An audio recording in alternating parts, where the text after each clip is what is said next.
Aku sadar betul, aku berasal dari keluarga kalangan bawah. Jadi mulai dari awal-awal remaja, sekitar usia 13 tahunan, awal masuk SMP, ibu sudah berbagi peran pekerjaan rumah padaku. Tugas pertama yang harus aku kerjakan adalah nyapu dan ngepel lantai rumah. Ibuku memang sedikit agak keras dibanding bapak yang cenderung pendiam dan banyak toleransinya. Kalau aku gak nyapu dan ngepel, itu berarti rumah akan dalam keadaan kotor terus. Karena gak akan ada yang ngerjain kecuali aku, sebab sudah bagian dari tugasku. Suatu hari, ibu ngeliatin aku sedang bebersih. Dari sudut dapur ibu bilang, "Teja, bukan gitu cara ngepel dan nyapu yang benar." Aku tanya sama ibu, "Lalu yang benar seperti apa?" "Sini ibu ajarin caranya beberes rumah yang benar dan cepat." Kata ibu, kita ini bukan orang kaya. Jadi semua pekerjaan rumah harus bisa semuanya. Aku kembali menimpali omongannya ibu. "Bu, kenapa aku harus bisa mengerjakan semua pekerjaan rumah ini? Bukannya pekerjaan ini adalah pekerjaan perempuan?" Jawaban ibu sedikit meninggi suaranya sambil bilang, "Bukan, pekerjaan rumah ini tidak mengenal jenis kelamin. Laki-laki harus bisa masak, nyuci, ngepel, beberes rumah, belanja ke pasar. Karena kamu laki-laki, calon suami, calon bapak, calon kepala rumah tangga.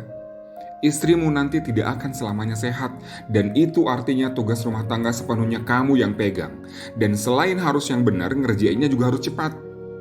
Aku kembali menimpali lagi. "Bu, kalau kerja ya harus santai dong, biar gak kerasa capeknya." Ibu kembali jawab dengan suara tingginya, "Salah itu. Kerja itu harus cepat dan benar, supaya bisa ngerjain pekerjaan yang lain."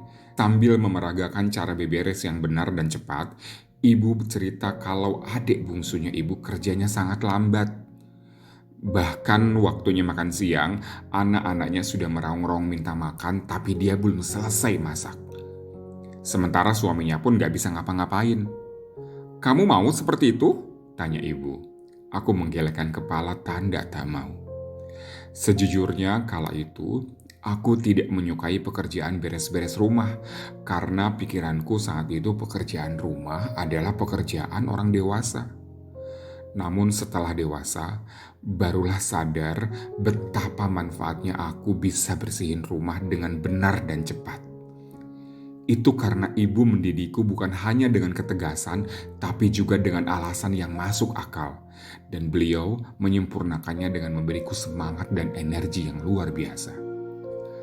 Aku baru paham sekarang bahwa ajaran ibu saat itu sedang melemparkan aku ke masa depan secara emosional. Karena ibu mengajarkanku kemampuan menyelesaikan masalah. Kalau bukan ibu yang melatihku untuk terampil dulu, mungkin sekarang aku tak pandai masak di dapur atau bahkan belanja ke pasar.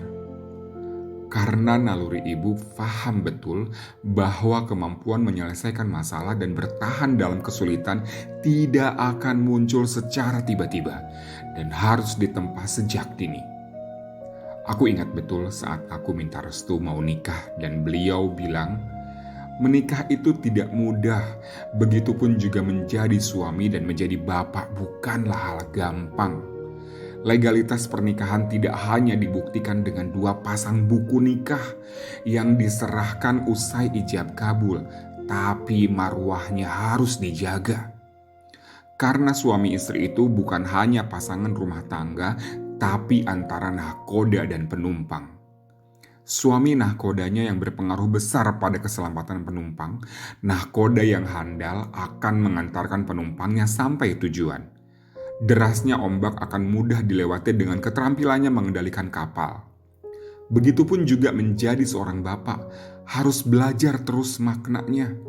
Karena seorang bapak adalah penerus garis-garis besar haluan keluarga. Tidak sedikit seorang bapak yang hanya mampu melahirkan anak-anak secara biologis, tapi gagal dalam mendampingi perkembangan anaknya. Tanggung jawab seorang bapak itu menentukan visi dan misi keluarga, menyediakan finansial keluarga, menyediakan sandang, pangan, dan papan, membimbing anak, membuat kebijakan dan peraturan, menentukan standar keberhasilan, dan memberikan perlindungan. Duhai Ibu, kini aku merasakan bahwa melewati ujian hidup itu luar biasa nikmatnya.